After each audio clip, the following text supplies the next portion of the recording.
ராமாயணத்துல நீ ராமன்னா கன்னத்துல போட்டுக்கிட்டு இருக்கிறீங்க.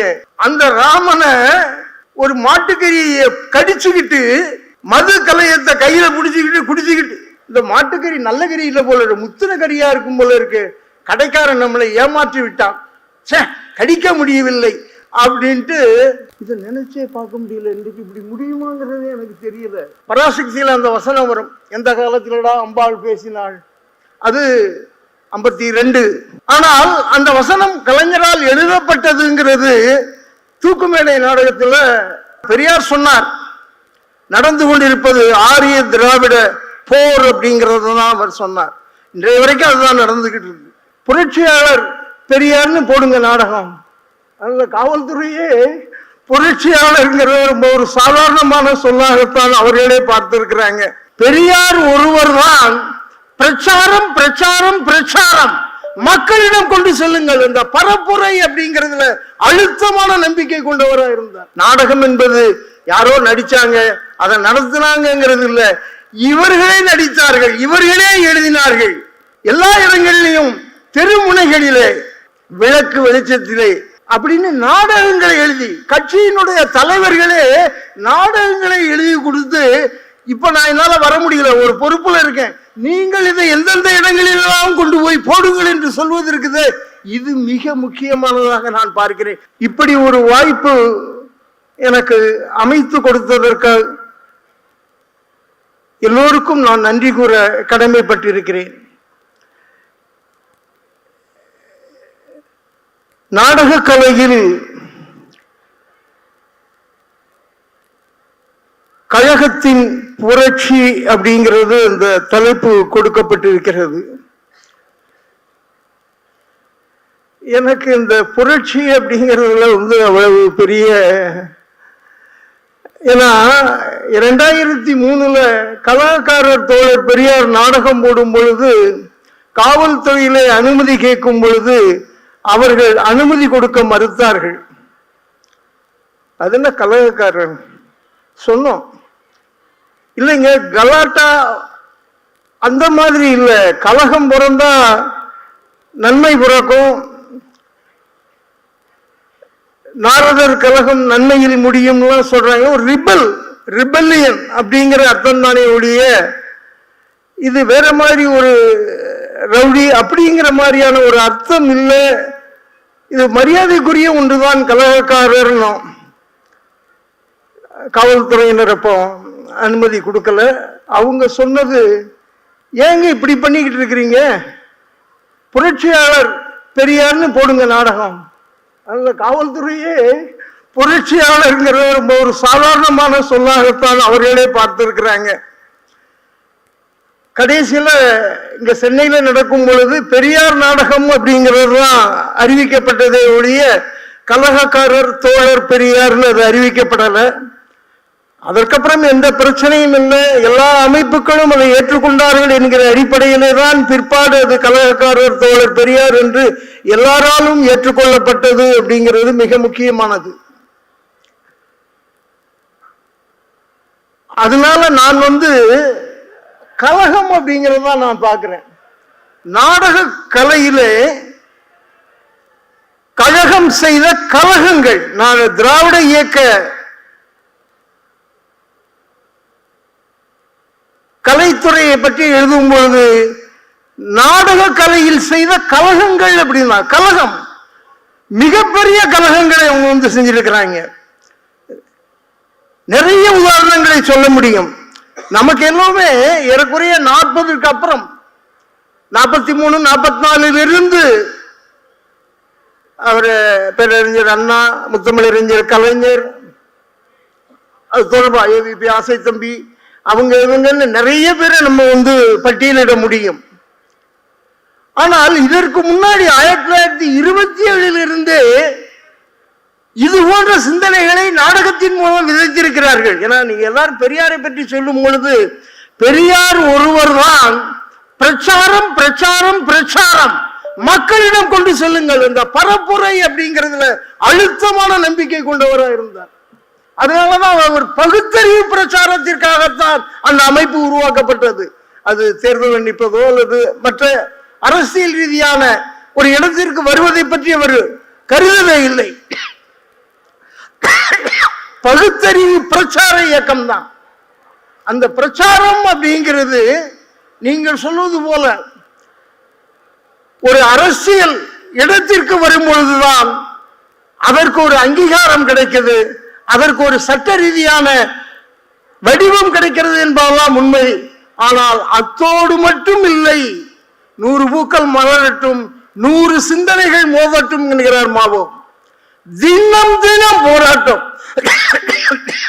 தினம் தினம் தினம் தினம் போராட்டம். ஒவ்வொரு நாளும் மாறிக்கொண்டிருக்கிறது, ஒவ்வொரு நாளும் விவாதிக்க வேண்டியது இருக்கிறது.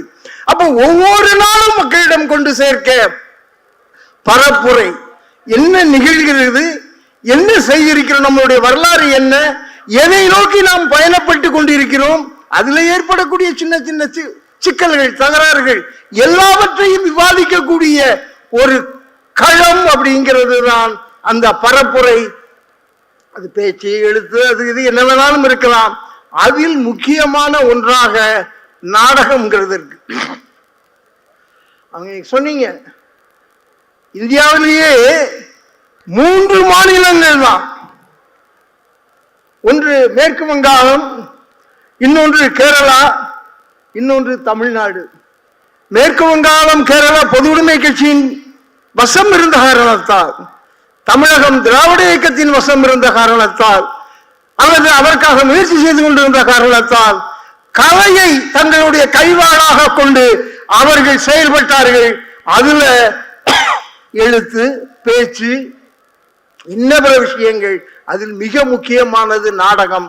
நாடகம் என்பது யாரோ நடிச்சாங்க, அதை நடத்தினாங்கிறது இல்ல, இவர்களே நடித்தார்கள், இவர்களே எழுதினார்கள். 1956 அண்ணா எழுதுறாரு, தம்பி உனக்கான நாடகம் எங்கே? ஒரு அரசியல் தலைவர் தம்பிக்கு கடிதங்கள் எதேதோ எழுதுகிறார். ஒரு இடத்துல எழுதுகிறார், தம்பி உனக்கான நாடகம் எங்கே அப்படிங்கிறது அந்த கடிதம். அதுல அவர் கிண்டலா சொல்றாரு, அண்ணா நீங்க சொல்லுங்க, நீங்க எழுதி தர மாட்டீர்களா என்று என் மீதே பொறுப்புகளை தட்டி கழிக்கிறதுக்கு கற்றுக்கொண்டவன் அல்லவா நீ. சரி சரி, உனக்காக நான் சில கருதுகோள்களை தருகிறேன், அவற்றை நீ நாடகமாக்கி விடு. அது தெரியாதா உனக்கு? நம்மிடம் குமரி கமலா அல்லது சாருபாவா, அந்த தொண்டமான் இந்த தொண்டமான், இவர்கள பணம் கொடுத்தா நாம் அவர்களை கொண்டு நாடகம் போட முடியும். நீதான் கிடைக்கிற இடம். ரொம்ப ஆச்சரியமா இருக்கு. ஏறக்குறைய 70களுக்கு பின்னாடிதான் கிடைக்கிற இடங்களிலெல்லாம் நாடகம் போடுவது, வீதி நாடகம், தெருமுனை நாடகம்ங்கிறதெல்லாம் ஒரு சிந்தனை வந்தது. இத 56லயே எழுதுறாரு, 80களில் கலைஞர் எழுதுறாரு. புனித ராஜ்யம் எல்லா இடங்களிலும் தெருமுனைகளிலே விளக்கு வெளிச்சத்திலே அப்படின்னு நாடகங்களை எழுதி, கட்சியினுடைய தலைவர்களே நாடகங்களை எழுதி கொடுத்து, இப்ப நான் என்னால வர முடியல, ஒரு பொறுப்புல இருக்கேன், நீங்கள் இதை எந்தெந்த இடங்களிலெல்லாம் கொண்டு போய் போடுங்கள் என்று சொல்வது இருக்குது. இது மிக முக்கியமானதாக நான் பார்க்கிறேன். இது வேற எந்த மற்ற அமைப்புகளுக்கு இப்படி நடந்திருக்காங்கிறது எனக்கு தெரியல. ஆனால் திராவிட இயக்கத்தில் இது நடந்திருக்கு. ஏன்னா பெரியார் சொன்னார், நடந்து கொண்டிருப்பது ஆரிய திராவிட போர் அப்படிங்கிறது தான் அவர் சொன்னார். இன்றைய வரைக்கும் அதுதான் நடந்துகிட்டு இருக்கு. இன்றைய வரைக்கும் அந்த போர் தான் நடந்து கொண்டிருக்கிறது.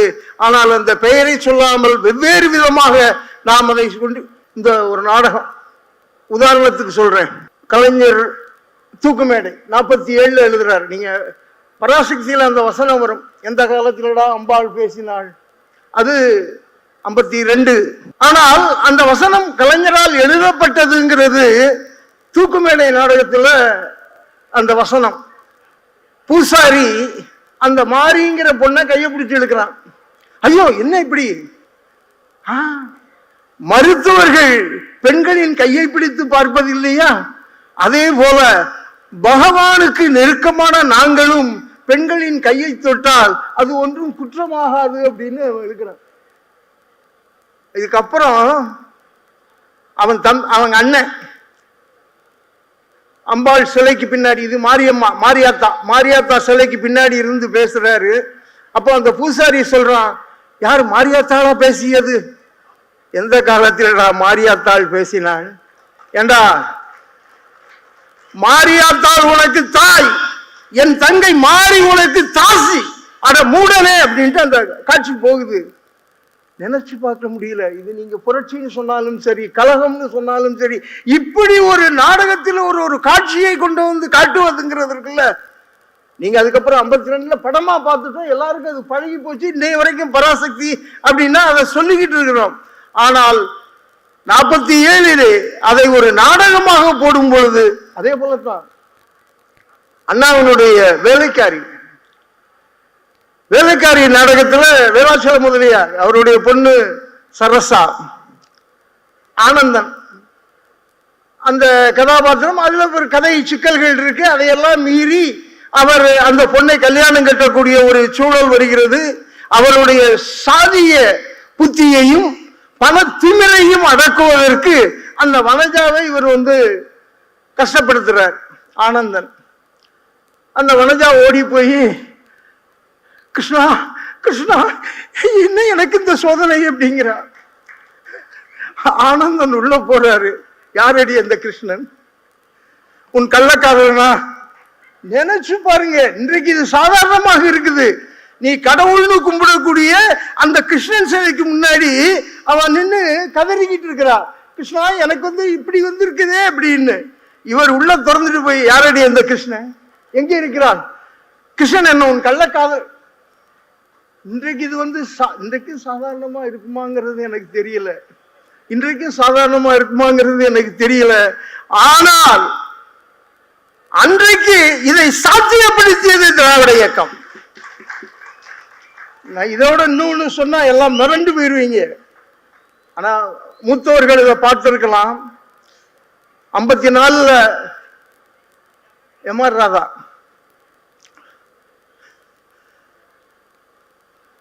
கண்ணாசன் எழுதுற மாதிரி முற்றும் பகுத்தறிவை வேண்ட வேகமவன் அப்படிங்கிறாரு எம்.ஆர். ராதாவை. அவருடைய ராமாயணம்னா வால்மீகி ராமாயணம்.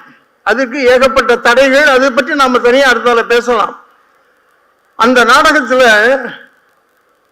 முதல் காட்சி ரொம்ப ஆச்சரியமா இருக்கும் எனக்கு. நான் இவ்வளவுதான் நாடகங்கள் பண்ணியிருக்கிறேன். அந்த இது யோசிச்சோம்னா இப்படி ஒரு நாடகம் என்னால பண்ண முடியுமா அப்படிங்கிறது இருக்குல்ல, ஆச்சரியமாவும் இருக்கு, அதிர்ச்சியாகவும் இருக்கு. முதல் காட்சியில எம்.ஆர். ராதா லட்சுமணோட வர்றாரு. சுருட்டு குடிச்சுக்கிட்டு ஒரு கையில மது சட்டியை தூக்கிக்கிட்டு, வில்லு இருக்குது, வில்ல தலைகீழாக தொங்க போட்டுக்கிட்டு, இந்த கையில மாட்டுக்கறி அந்த எலும்பை பிடிச்சுக்கிட்டு, டே லட்சுமணா என்னடா இது நல்ல மாட்டுக்கறி இல்லை, ஏன்னா அவன் மாட்டுக்கறின்னு அவன் நினைக்காம வேற எதையோ நினைச்சிடக்கூடாதுங்கிறதுக்காக இந்த மாட்டுக்கறி நல்ல கறி இல்லை போல இருக்கு, முத்தின கறியா இருக்கும் போல இருக்கு, கடைக்காரன் நம்மளை ஏமாற்றி விட்டான், கடிக்க முடியவில்லை அப்படின்ட்டு இதை நினைச்சே பார்க்க முடியல. இன்றைக்கு இப்படி முடியுமாங்கிறது எனக்கு தெரியல. ராமாயணத்துல நீ ராமன்னா கன்னத்துல போட்டுக்கிட்டு இருக்கிறீங்க. அந்த ராமனை ஒரு மாட்டுக்கறியை கடிச்சுக்கிட்டு மது கலையத்தை கையில பிடிச்சுக்கிட்டு குடிச்சுக்கிட்டு, இதெல்லாம் அதிர்ச்சி ஆச்சரியம் அப்படிங்கிற நினைக்கிறேன். ஆனால் அந்த உயரத்தை தொட முடியுமா அப்படிங்கிறதும் எனக்கு இன்னும் புரியல. தனிப்பட்ட நபரால முடியாது. ஆனால் ஒரு அமைப்பாக இருந்தால் அதை செய்ய முடியும்னு நான் நம்புறேன். உண்மையில பாருங்க, இந்த நாடக கலைங்கிறது ஏன் உருவாகிச்சு?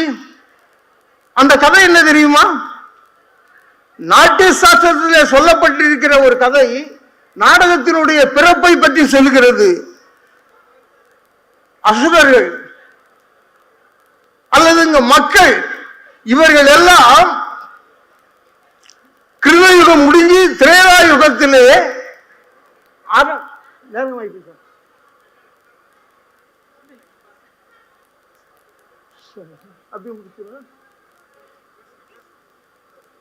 நிறைய பேசலாம், நிறைய பேசணும். ஆனால் காலம்ங்கிறது, காலத்தின் நிறம் கருப்பு சிவப்பு. எனக்கு இங்க சரி அந்த இதை மட்டும் நான் சொல்லிட்டு முடிச்சிடலாம். இங்க அறம் சிதைந்து போச்சுன்னு கவலைப்படுறாங்க. திருட்டு, களவு, அடுத்தவர் மனைவி அபகரித்தல், இப்படி பல விஷயங்கள் நடக்குதுங்கும் போது தேவர்களுக்கு பயம் வருது. ஏன்னா நம்ம வீட்டையும் கூட்டிட்டு போகணுமோங்கிற ஒரு பயம் அவங்களுக்கு வருதான். இவங்க எல்லாம் போய் இந்திரன் போய் சொல்றாங்க, ஐயா ரொம்ப கெட்டு போய் கிடக்கு, இவங்களுக்கு ஏதாவது புத்தி சொல்லும்படியா, அறக்கருத்துக்களை சொல்லும்படியா ஏதாவது ஒண்ணு செய்யணுமே, இல்லைன்னா நம்ம பொழப்பு நாடி போயிருமே அப்படிங்கிறாங்க. இந்திரன் உட்கார்ந்து என்னடா செய்யறதுன்னு யோசிச்சு பிரம்மாட்ட போய் யோசனை கேட்கிறார். ஏன்னா 4 வகை வேதம், ரிக், யஜுர், சாம, அதர்வணம், இந்த 4 வகையான வேதங்களும் உயர்த்திக்கிட்ட ஒரு சமூகத்தாருக்கு அல்லது தேவர்களுக்கு, இவர்களுக்கு மட்டும்தான் அதை கேட்க முடியும், படிக்க முடியும். மற்ற ஒடுக்கப்பட்ட சமூகத்தில் இருக்கக்கூடிய சாதாரண மக்கள் இவைகளை கேட்கவே கூடாது, காதுல ஈயத்தை காட்சி ஊத்தணும்ங்கிறாங்க. அப்போ 5வது வேதமாக 4 வேதம் இருக்கு, ரிக், யஜுர், சாம, அதர்வணம். ரிக் வேதத்திலிருந்து டெக்ஸ்ட் எடுக்கிறாரு, சாம வேதத்திலிருந்து இசை எடுக்கிறாரு, யஜூர் வேதத்திலிருந்து அபிநயங்களை எடுக்கிறாரு, அதர்வண வேதத்திலிருந்து சுவை, இவைகளை எடுத்து 5வது வேதமாகிய நாட்டிய வேதம்ங்கிறத ஒன்ன உருவாக்கி அந்த மக்கள் மனதில் கொடுத்தா காட்சி வடிவாக அதை பார்த்து அற ரீதியாக அவர்கள் மாறுவார். ரொம்ப முக்கியமான விஷயம் பண்றாங்க. பிரம்மாட்ட தான் அந்த பொறுப்பு கொடுக்கப்படுது. இவர் இந்திரன் சொல்றாரு, நம்ம கடவுளர்கள்லாம் இருக்காங்க, இவங்களை வச்சு ஒரு நாடகத்தை வேணா பண்ணிடலாமான்னு. இல்ல, கடவுளர்களுக்கு அவ்வளவு பக்குவம் பத்தாது, அவர்கள் உள்வாங்கிக் கொள்ற அப்படிதான் இருக்கு நாட்டிய சாஸ்திரத்துல. நான் சொல்றதுல கொஞ்சம் வார்த்தைகள் வேணா கொஞ்சம் கூட குறைய இருக்கலாம், ஆனால் இதே கருத்து தான். அவர்களுக்கு அவ்வளவு பக்குவம் பத்தாது, அவர்களால் இதை செய்ய முடியாது, நான் என்னுடைய சிஷ்யர்களை வைத்து இதை செய்கிறேன் அப்படின்னு பரதமுனி சொல்ல, பரதமுனிட்ட அதை கொடுக்குறாங்க. அதுதான் முதல் நாடகம், அமிர்த மதன நாடகம். தேவர்களும் அசுரர்களும் பார்க்கடலை கிடைகிறதுங்கிறது இருக்குல்ல, அதுதான். இதுல என்ன ஆகி போச்சு, தேவர்கள் அசுரர்களை கேவலமாக பேச சண்டை ஆகி போகுது. அசுரர்கள் விருப்பாட்சிகள் நாடகத்தை நடக்க விடாம நிப்பாட்டிடுறாங்க. அவன் வசனம் பேசணும்னு பேசுறான், வார்த்தை வர மாட்டேங்கு, நடக்கணும்னா போக முடியல, ஒரே குழப்பமா இருக்கு. என்ன ஏதுன்னா இவனுங்க ஏதோ சூழ்ச்சி பண்ணி நிப்பாட்டிட்டாங்க, அதனால நாம முடியலன்னு. இப்படித்தான் கீழே உள்ள சாதாரண மக்களை அறக்கருத்துக்களை சொல்ல நாடகம் பிரகரணம் பிரகரண பிரகரணம் அங்கம் அப்படின்னு 4ஆக பிரிக்கிறான். நாடகம் 4 வகையான விஷயங்களையும் கொண்டு, அறம், பொருள், இன்பம், வீடு 4ஐயும் கொண்டு அந்தணர்களுக்குரியதுங்கிறான். பிரகரணம் சத்திரியர்களுக்குரியது, அறம், பொருள், இன்பம் உண்டு. அதுல அறம் பொருள் மட்டும் உண்டது. பிரகரணம் வைசியனுக்குள்ளது, அறம் மட்டுமே உள்ளது, நம்மள மாதிரி எல்லாருக்கும் உள்ளது. அவனுக்கு பொருளும் கிடையாது, இன்பமும் கிடையாது, வீடும் கிடையாதுங்கிறதாக எழுதி வைக்கப்பட்டதுதான் இந்த நாடகம். இதற்கு இந்த திராவிட இயக்கம் வரும்பொழுதுதான் இந்த தமிழ் மண்ணிலே நாடகம் என்பது விழிப்புணர்வு, உன்னை மயக்க வைப்பதற்கு, தூங்க வைப்பதற்கல்ல, விழிப்புணர்வை ஊட்டக்கூடியது, கருத்தியல் சார்ந்து, மக்கள் சார்ந்து, பகுத்தறிவை புகட்ட வேண்டிய ஒன்றாக இந்த நாடக கலையை பயன்படுத்த வேண்டும் என்று அதை கைவாளாக கொண்டு செயல்பட்டதுதான் திராவிட இயக்கம். அது இன்னும் நிறைய இருக்கு, பேசுவோம், வாய்ப்பு இருந்தா சந்திப்போம். ஆனால் நான் இங்க கேட்கணும்னு ஒன்னே ஒண்ணு கேட்டுக்கலாமா? நான் பல அமைப்புகளிடம் போய் கேட்கிறேன், உங்க அமைப்புகள்ல இருந்து ஒரு நாடகம் பண்றதற்கு ஒரு குழுவை உருவாக்க முடியுமா? நான் பயிற்சி கொடுக்கிறேன் அப்படின்னு. எவ்வளவு ஆகும்? நீங்க எந்த இடத்துல நாடகம் இது பண்ணணுங்கிறீங்களோ அங்க எனக்கு தங்குறதுக்கு ஒரு இடமும் சாப்பாடும் போட்டா போதும், வேற ஒண்ணும் வேண்டாம் அப்படின்னு. அதனாலயே என்னமோ தெரியல, ரொம்ப சீப்பா நினைச்சுக்கிட்டு யாருமே இது பண்ணல. ஆனால் காலம் வயதாகி கொண்டு போகுது, எவ்வளவு காலம் நம்மளால செயல்பட முடியும்னு தெரியல. நிச்சயமாக, ஏன்னா கல்லூரி மாணவர்களோடு நான் நாடகம் பண்ணிக்கிட்டு இருக்கிறேன், ஆனால் வெளியில கொண்டு போய் என்னால போட முடியல. நாளைக்கு வேற வேற சிக்கல்கள் வரும் பொழுது மாணவர்கள் மாணவிகள் அதை எதிர்கொள்ள முடியல. ஆனால் ஒரு அமைப்பு இருந்தா, இந்த அமைப்பை பற்றி 1935 எழுதியிருக்கிறாங்க ரத்ன சபாபதி. 1944 பேரறிஞர் அண்ணா எழுதினாரு, ஒரு லிமிடெட் கம்பெனி, ஒரு பொது ஸ்தாபனமாக ஒன்றை உருவாக்க. அன்றைக்கு எழுதியிருக்கிறாங்க, 10 ரூபா போட்டு 1000 பேர் சேர்ந்தா அதை வைத்து நாடகம் போடுங்க. நாடகத்தின் கலைஞர் 44 போட்ட நாடகத்தினுடைய மூலமாக கிடைச்ச பணத்தை வச்சு ஒரு அமைப்புக்கு உதவி பண்ண முடியுது. இன்றைக்கு அறிவகம் கட்டப்பட்டிருந்த அந்த அறிவகத்திற்கு அவர் நாடகம் போட்டு பணத்தை கொடுக்கிறாரு. கழகக்காரர் தோழர் பெரியார் 2003 போடும்போது அந்த அம்மா டெஸ்மா மூலமாக ஏறக்குறைய 1,90,000 பேரை வீட்டுக்கு அனுப்பியிருக்கிறனால தமிழ்நாடு முழுக்க இந்த நாடகத்தை கொண்டு போய் போட்டு அவர்களுக்கு உதவி பண்ணுவதற்காக நிதி சேகரிச்சது நடந்திருக்கு. எப்படி எங்க வேணாலும் போடலாம். இது பிரச்சாரத்திற்கு பிரச்சாரமாச்சு. கலையின் மூலமாக மக்களுடைய மனசுல இலகுவாக போக முடியுது. இதன் மூலமாக வருமானத்தை சேமிக்க முடியும். அந்த கலை குழுவுக்கு ஒரு பகுதியும், மற்றது நிகழ்த்துவதற்கு மற்ற செலவுகளுக்கும் எடுத்துக்கொண்டா ரொம்ப சிறப்பாக செய்ய முடியும். அதை செய்யணும்.